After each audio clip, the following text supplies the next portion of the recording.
Hi friends, this is Mrs. Morrow. I wanted to tell you guys something really cool about the story this week. Our story this week is called How the Beetle Got Her Colors, and it is a traditional folk tale from Brazil. Folk tales are passed down from person to person, from generation to generation, through storytelling or by word of mouth. And if you think of a story like Cinderella, there are a ton of different versions of Cinderella all around the world. Every country and every culture has its own version of Cinderella because it has been passed through storytelling. So if you guys can remember all the way back to the beginning of the school year, way back in August, we actually started with folk tales. We had Johnny Appleseed, Paul Bunyan, and John Henry. So I'm going to tell you guys how you can read a story and know if it is a folk tale or not.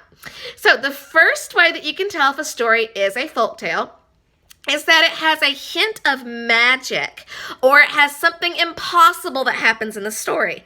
If you remember Paul Bunyan, he was really big and tall. He had a big axe and he could cut down a tree with one swing of his axe. And he had a big blue ox named Babe. So those were some things that were kind of impossible about his story.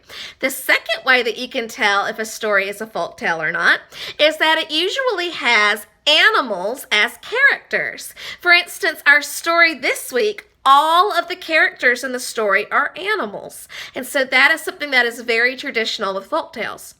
The third way that you can tell if a story is a folktale is that it has a moral. It has a message or a lesson that it tells at the end.